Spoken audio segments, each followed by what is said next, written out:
Many thanks for your time and thanks for staying on the show. President Adodankwa Akufo-Addo has appointed legal practitioner Alhassan Tampoli as acting CEO of the National Petroleum Authority (NPA). In letters signed by the Minister of Energy designate Boakye Agyarko, he will act in the capacity until a substantive CEO is approved. In his capacity, Mr. Tampoli will not take decisions that have policy implications until a substantive governing board is put in place. The letter said all such policy-related decisions will be referred to the Energy Ministry for approval. Mr. Alhassan Tampoli studied energy and environmental law at the Ohio State University and is also a product of the University of Ghana Business School. He also holds an LLB from the University of Ghana and is a product of the Ghana School of Law. Now, moving on, the Tama Oil Refinery TOR has downplayed fears of any negative impact of the gas explosion at its facility on the supply of petroleum products on the market. There was an explosion yesterday at a refinery which affected a furnace at the crude distillation unit, forcing management to shut down the unit. The facility helps in refining crude oil into other forms of petroleum products. Looking at the market share of TOR, some industry watchers are apprehensive over the possible shortage on the market. So we're going to bring to you the concerns of the acting CEO of TOR in a minute when we come back with that video. But moving on, some energy stakeholders are calling on government to urgently take steps to address the issue of huge debt the energy sector is saddled with. They say the current debt situation has rendered most power-producing agencies incapable of producing the needed supply of to the detriment of the industry. You're welcome to the Business Agenda, powered by Joy Business. And today, the spotlight is on the energy sector again. This time around, though, on the energy sector debt, where the Africa Center for Energy Policy, ACEP's Deputy Executive Director, Ben Boakye, is asking government to take urgent steps to address the debts, which has accumulated to the tune of over 5 billion Ghana cedis. According to him, the power companies are already reeling under the effects of the debts, and he wants government to take steps right now to address it. We're saying that transparently tackle the debt of the power sector agencies. Government should immediately set in motion accelerated program to settle the debt of the utilities, to create a healthy institution to manage the delivery of power. We hereby remind the government of its promise to develop and implement an energy sector financial restructuring and recovery plan with liquidity management mechanism for the utility companies. Government should let the public know how much has accrued from the energy sector levy, which was instituted by the past government, and its utilization so far. Government should, in that process, let the public know for how long they have to pay the levy, so that the relief from the payment of the levy can be anticipated and tracked. So that was the Deputy Executive Director of the Africa Center for Energy Policy, ACEP, Ben Boakye there. Now, what reaction to this call? Executive Director of the Kumasi Institute of Technology and Environment, that's KITE, Ishmael Ejekumhene, couldn't agree more. According to him, the earlier government dealt with the debt, the better for the entire economy. They have to do proper analysis, because if at the end of the day you end up reducing the levies and the effect translates to maybe 10 cedis savings per consumer, okay, is it possible that you won't touch it but tell the consumer that I'm going to give you that same 10 cedis in another form? Okay, so I can decide to allow you to continue to pay, but I estimate that the effect on the bottom line is, let's say, 100 cedis. If I give it to you, because I'm concerned about government interference in the energy sector. If we don't allow the market forces to do its work, and government says I'm going to pay subsidy that they don't pay, it comes back to haunt all of us. But I know they will have to do something about it. But I've said before, that it's going to be one of the difficult promises they will have to honor if they say they're going to especially bring down the taxes, or not just the taxes, even bring down the cost of energy, because the cost can only get more expensive. So that was the Executive Director of the Kumasi Institute of Technology and Environment, KITE, Ishmael Ejekumene. Do make a date with us next week for another edition of the Business Agenda. It is powered. All right, so Kuku Aban brings you the business agenda every Thursday on Business Live. Meanwhile, the energy experts are skeptical about the possibility of government reducing taxes on petroleum products. They argue that because government needs to raise a lot more revenues to address the over 5 billion cedi energy sector debt, it might not be prudent to go ahead with this. The energy sector debt, what they call the legacy debt, is a big problem. It is. Just talk to the VRs, talk to the ECGs, talk to everybody who is actually deeply connected with what is going on. It's not funny. It's not an easy issue. It has to be dealt with. But I don't know how it's going to be dealt with because the money is huge. How much are we talking about? VRA alone, its indebtedness, all its debt portfolio put together is about between 1.3, 1.4 billion US dollars. ECG, and now, I mean, VRA is, even Ghana gas that came in not too long ago, VRA is owing them about $350 million. Away from energy, the Ghana Institute of Freight Forwarders GIF is urging government to speed up efforts aimed at decongesting the ports. President of the Institute, Kwabena Fuswapia, tells Joy Business failure on the part of government to scrap off bureaucratic bottlenecks in the clearance of goods will inure to the high cost of imports in the country. Most of our challenges we have spoken about and rehashed. We keep rehashing it, but with the change that has just occurred, we are hoping that a second look or a very critical look will be given to the state actors within the port. They are just too many, you know.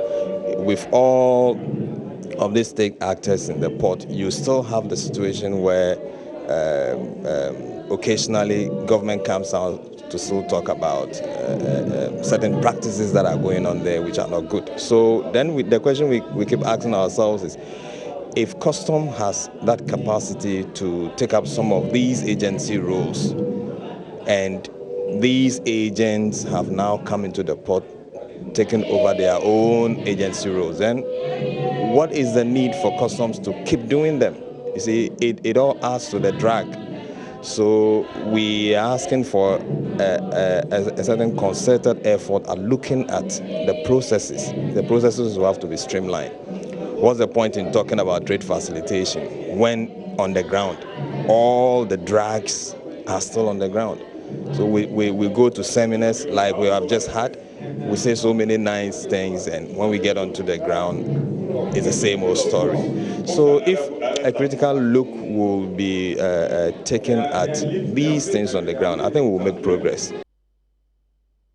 All right, so let's now get back to our earlier story where the Tema Oil Refinery Tor has downplayed fears of any negative impact of the gas explosion at its facility on the supply of petroleum products on the market. There was an explosion yesterday at the refinery which affected a furnace at the crude distillation unit, forcing management to shut down the unit. The facility helps in refining crude into other forms of petroleum products. Looking at the market share of Tor, some industry watchers are worried over possible shortage on the market. So what is the current situation at the facility? Here's the acting managing director of Tor, Isaac Osei. About 10:36 or thereabouts, there was an explosion in one of the furnaces that we have there. It was so, as a result of the explosion, there was some fire which was contained very quickly.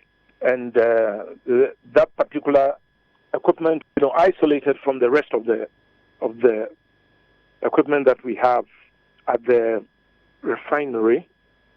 And as we speak now, there's been a complete isolation. We've been able to flush out the crude oil in the pipes and return the crude oil to the crude oil tank. In effect, what it means is that instead of operating 45,000 barrels per day, we will be operating at 28,000 because we will use the older furnaces. But this wouldn't have any impact on supply of petroleum product onto the market? Not immediately, because we do have some stocks in storage. that we are working as quickly as possible to bring everything back to normalcy, and that is all I will say for now. The economists will say all other things being equal. Are you hopeful that maybe by next week things should be up? Well, I cannot give you a time frame until the engineers have finished their work. I mean, they'll be inspecting the stuff, and we'll be receiving 2 engineers from the Italian manufacturers of that equipment. All right, so that was the acting CEO of the Tema Oil Refinery, Isaac Osei, talking to my colleague, George Riafe. Now, senior finance lecturer at the University of Ghana Business School, Dr. Lord Mensah, has cautioned local banks could be knocked out if the threshold for the intended increment in the Bank of Ghana's minimum capital requirements for banks is too high. The central bank is awaiting government's approval to increase the threshold from 120 million Ghana cedis to 200 or 300 million Ghana cedis. Speaking to Joy Business, Dr. Mensah said it could rather work to the advantage of foreign banks, resulting in capital flight. If the threshold turns up to be too high, or if the central bank is not able to hit the optimum, threshold of capital requirements that will keep some local banks in business, it will turn up to knock off all the local banks. And then in turn, local content in our banking will be lost. And when it happens like that, for our economy of such, that depends solely on the financial system, which is basically banking sector oriented, will turn up to be in such a way that instability is kind of something that we should expect. And if, in case there's a problem in the parent country of the foreign banks that will troop Ghana as a result of their financial muscle to meet the minimum capital requirement, it will end up that if we don't take care, there will be capital flight. Capital flight in a sense that if they make profit, most of the profit will end up going out of Ghana. Still within the banking industry, many challenges in the sector would be avoidable in the future due to newly amended Banking Act. That's the view of former principal of the National Banking College, lawyer Philip Boabeng. He was sharing his thoughts in an interview with Joy Business at a seminar organized by the Osei the Second Center for Executive Education and Research. The new act, now known as the Banks and Specialized Deposit-Taking Institutions Act, was approved by Parliament in 2016 and currently replaces the preceding Bank Acts 2004 and 2007. In an interview with Joy Business at the sidelines of the seminar, legal and regulatory consultant Philip Boabeng said some new clauses in the Act could help avoid issues such as recent developments in the microfinance sector.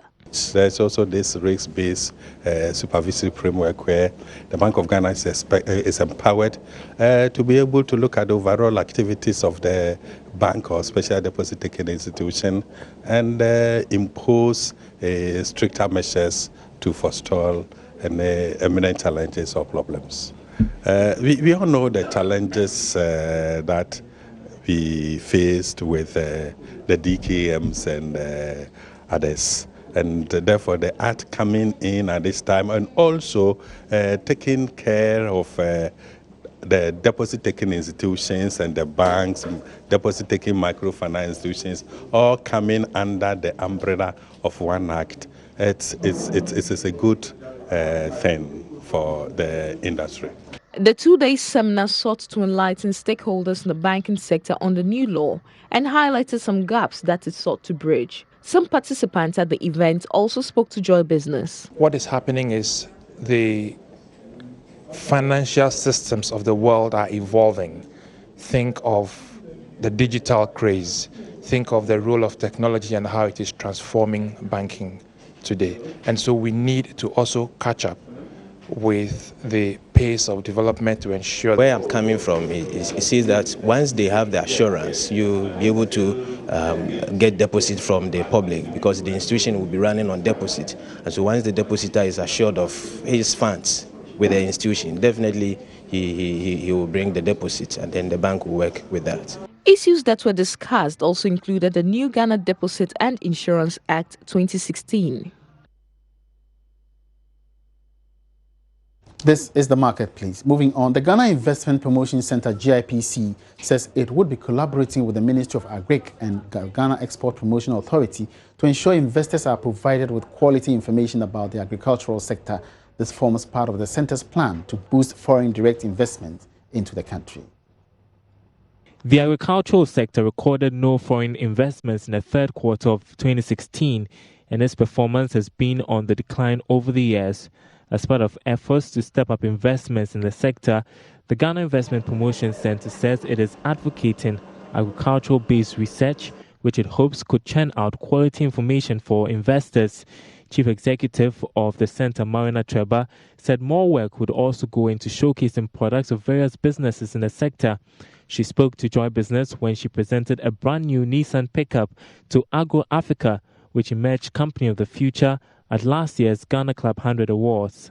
The attention is on ensuring that the quality of information that the agriculture and agro-processing investor requires to make a speedy investment decision is there, one. And then two, that the very, very exceptional work of Ghanaian agriculture and agro-processing companies is showcased so that the potential partnerships can also emanate from our investment promotion interventions. We are looking forward this year to collaborating very closely with the ministry as well as with the Ghana Export Promotion Authority in respect of the quality of the feasibility studies, because the reality is that unless we've done full and complete 360-degree feasibility studies of the entire agricultural value chain, it will be very difficult to attract the kinds of investments which can really expand the job-creating opportunities that this sector has often been expected to deliver. We're also looking forward, as I said, to ensuring that Ghanaian companies that have been involved in agriculture, that have been feeding the nation for several decades, are acknowledged and recognized. The excellence that they bring to the table, the innovation that they bring to the table is showcased and awarded. That's one of the reasons we're very proud of our collaboration with our various partners to deliver this award to Agro-Foods.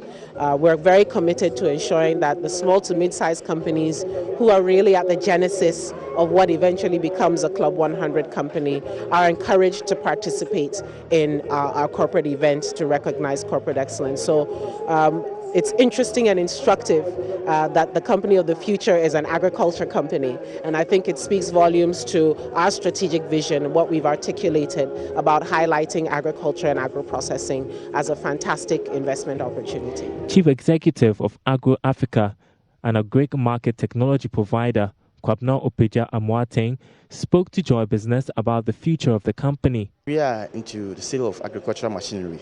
That's tractors, irrigation equipment, piggery equipment, poultry equipment, and now we've introduced in our own branded rice called Opeja rice. That's what Agro Africa is into. Our goal is for the next, by 2025, we'll be one of the best companies, if not the first company in Africa, not in Ghana, if not in Africa, the second in Africa. In attendance at the ceremony were officials from Nissan Ghana and Imagine 8 organizers of the SME Ghana Awards.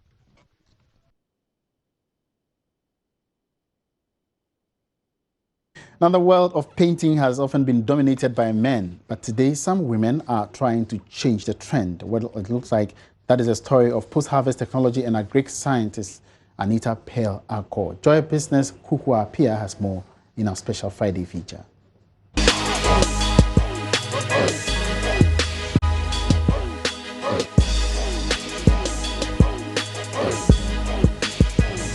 It's an era where many glass ceilings are being shattered by women across the world, delving into areas traditionally reserved for men. One young woman is contributing her quota to the advancement of women in society. She is CEO of Nita's Art, Anita Pearl Akor, popularly known in social media circles as the female painter. She's changing the perception that painting is a man's job, one beautiful brushstroke at a time. I spent the day with her to find out what made an agricultural scientist decide to go into painting. During national service, I painted my apartment, and then someone saw I liked it. I painted the person's apartment, and it went on and on. I started, I do pencil portraits and then the painting. So I started the pencil portraits while I was in school. So it was during level 400 I met a friend, and then I decided to do the painting too.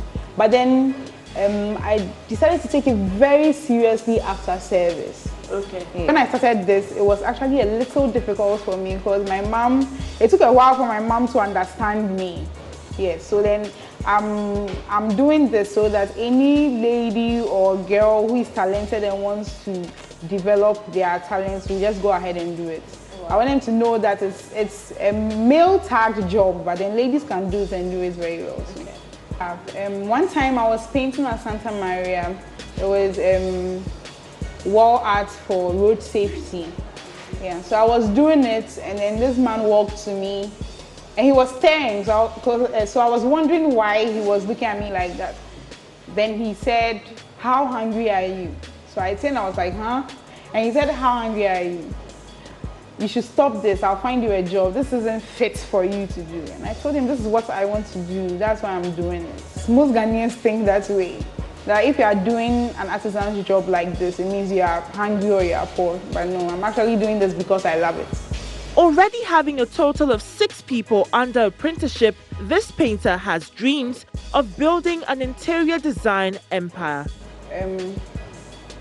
My ladies are 6, including me 7. But I never really have all of them together because some of them are in school in Cape Coast and stuff like that. So it's only during the vacations that I have them. And motivation, anytime we're at work, they actually love being around me and doing what I help do what I do. Yeah, so it really motivates me. Yeah. And then some people actually see us and go like, "Wow, ladies painting, keep it up." Yeah. Yes, oh yes. I really want to expand this. In like the next 5 years, I should have expanded with permanent workers on payroll. Because right now my workers are on contract basis. I don't pay monthly because I'm still heading towards that side, but not yet. So then in the next 5 years, I should be there. Speaking on her most trying times, Anita says young people must stop waiting for huge sums of money before investing in their future. Most people want to start their businesses with huge sums of money. You can start little. You have to dream big. You start little and you start now. I started with my national service money. You understand? So when I get the money, I invest. And then I get paid and I invest. So that's how I started. Yeah, then she's my financial consultant too. But then when she's free, she comes and we paint. But she handles my monies and stuff, yes. So you have to start small and start now. Don't wait till you get a huge loan before doing what you want to do. Else it will be too late. If you are my peer and you haven't started securing your future, then you are in trouble. So there you have it. We've been with Nita's Art for today's Friday feature. This is Kukwapia reporting for Joy Business.